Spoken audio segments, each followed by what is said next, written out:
탈영병 잡는 체포조라고 알고 있습니다. 아 진짜 정말.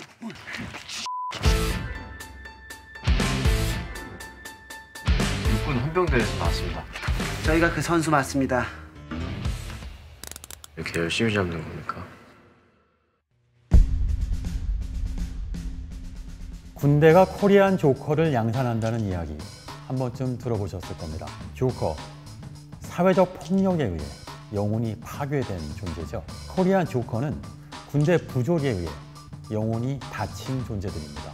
한국은 60만 장병을 자랑하는 징병제 국가입니다. 20대 병역 자원들은 의무적으로 국방 의무를 지는 나라죠. 문제는 군대가 코리안 조커를 양산하는 사회 문제의 운상으로 전락해버렸다는 것입니다. 자, 오늘 문화로 있는 경제에선 웹툰 원작 넷플릭스 드라마죠. 화제작입니다. DP 개의 날들, 그리고 한국의 국방비의 경제학을 살펴보겠습니다. 일단 드라마 DP를 한번 살펴보겠습니다. 민간인에게는 생소할 수도 있는 개념인데요. 헌병대에는 그 DP라고 해서 군무 이탈 체포조라는 것이 있습니다. 자, 아시다시피 탈영병 뉴스 심심치 않게 들립니다. 하지만 탈영병이 탈영을 할 수밖에 없게 몰아간 군대 조직의 모순은 쉽게 잊혀지죠. 드라마 DP는 총 6가지 에피소드로 이루어져 있습니다. 군대 내 가혹행위가 원인이 돼서 탈영한 신우섭, 최준목, 조석봉이라는 군인이 있습니다. 또 치매로 홀로 남은 할머니를 위해 탈영하는 허치도라고 하는 인물도 있죠. 또 하나는 사이코패스고 자기밖에 모르는 게임 중독자인 정현민이라고 하는 인물도 있습니다. 이들을 쫓는 DP 2인조 콤비가 있는데요. 이등병인 안준호, 정혜인 배우가 연기했고요. 그리고 상병인 한호열, 구교환 배우가 연기했습니다. 그들의 상사인 중사 박범구가 있고요. 사사건걸 박범구와 대립하는 대위, 장교, 간부죠. 임지섭 대위가 있습니다. 잠깐 현실로 돌아와 보겠습니다. 우리나라 국방이 중요한 나라죠.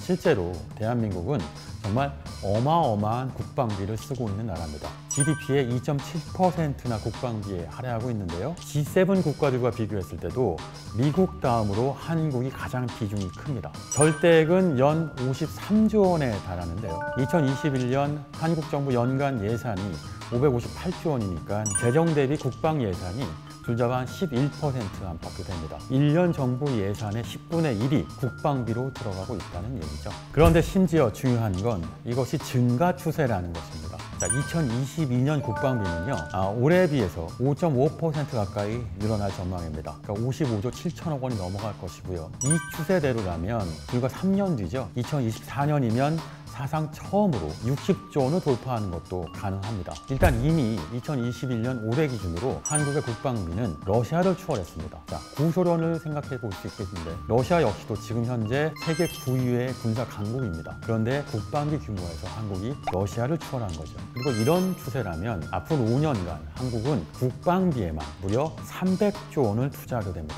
다시 DP 얘기로 돌아와 볼게요. DP는 누적 조회수가 1000만 뷰를 달성했던 초대형 히트작인 웹툰 DP 개의 날이 원작입니다. DP 개의 날의 원작 작가인 김보통 작가는 한겨레와 레진 코믹스에 이 작품을 연재했었는데요. 김보통 작가의 자전적인 이야기가 바탕입니다. 그래서 이 드라마 시대 배경이 김보통 작가가 군대에 있었을 거로 추정되는 2015년 전후입니다. 그런데 2015년이 왜 중요한가? 윤일병 사건을 기억하실 겁니다. 2014년 4월 7일에 벌어졌던 대한민국 육군 역사상 최악의 살인 사건이죠. 선임 병사들이 한 후임 병사를 집단 구타해서 죽음에 이르게 한 사건입니다. 윤일병 사건은 인면수심 사건입니다. 드라마 DP에서는 조석봉 상병 사건에서 가장 많은 부분이 이렇게 비슷하게 묘사가 되는데요. 실제 사건인 윤일병 사건에서는 주모자인 이찬희 병장이 부대원들을 동원해서 조직적으로 희생자인 윤일병을 집단 구타 가해했었습니다. 이찬희 병장은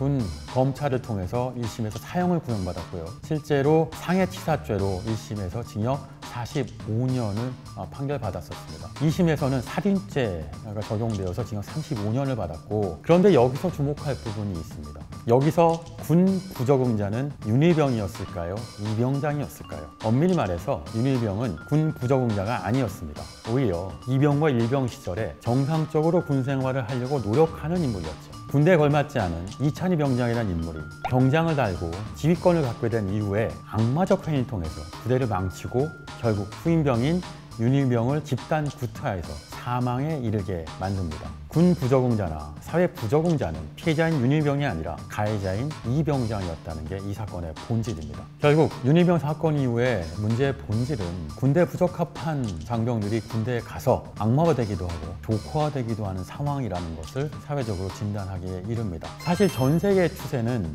모병제입니다. 2018년에 발표한 밀리터리 밸런스라고 하는 보고서를 보면 전 세계 164개국 가운데 모병제인 국가는 93개국, 징병제인 국가는 71개국입니다.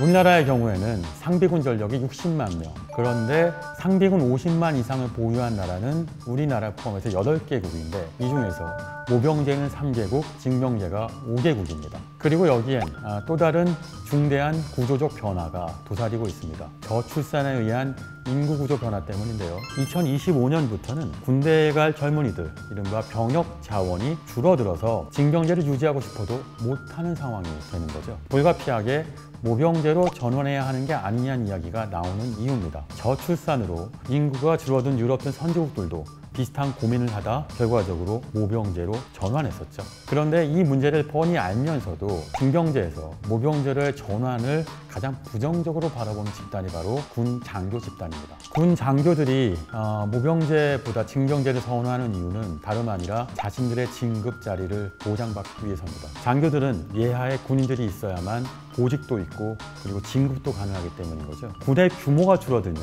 결국 자신들의 밥그릇이 줄어들기 때문에 사병들을 계속 징병해서 군대의 유교 자원으로 써야만 하는 목적이 있는 거죠. 결국 군대가 현 상황에서 경제적으로 국방을 담당하는 집단이 아니라 이익 집단화되고 있다는 게 문제인 겁니다. 그리고 이런 일부 군인들은 모병제 전환을 반대하는 근거로 예산을 들고 있습니다. 모병제로 전환하면 예산이 더 증가하게 되고 국민들한테 필요한 국방비 예산이 증가하게 된다는 뜻인 거죠. 한 연구 결과를 보면 모병제에 따른 적정 병력은 30만 명 안팎입니다. 그때 경사의 급여 수준은 연봉 2,500만 원에서 3,000만 원 안팎이니까 인건비 부담이 지금보다 2~3배 이상 증가할 거라는 것이고 연간 최대 7조에서 9조 원의 예산이 더 든다고 문제를 삼는 거죠. 아까 짚어드렸다시피 어차피 향후 5년 동안 한국은 300조 원이 넘는 국방비를 쓸 예정이고 어떤 이유에서든 국방비 증가하고 있는데 군인들은 필요에 따라선 결국 예산 때문에 징병제를 포기하지 못한다고 주장하고 있는 거죠. 이것은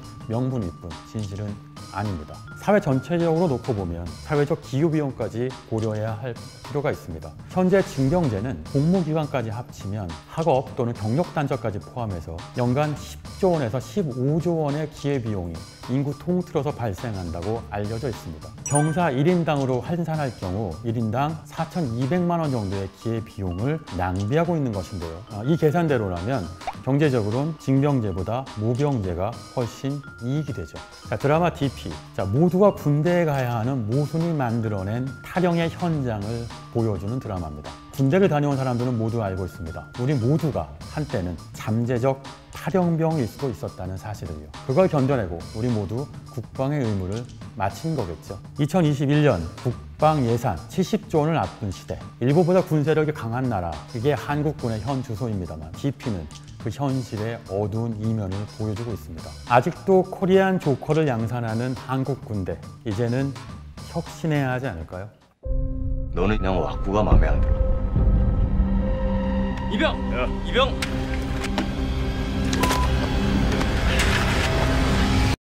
너 DP 해라. 사령관은 두 가지 종류가 있어.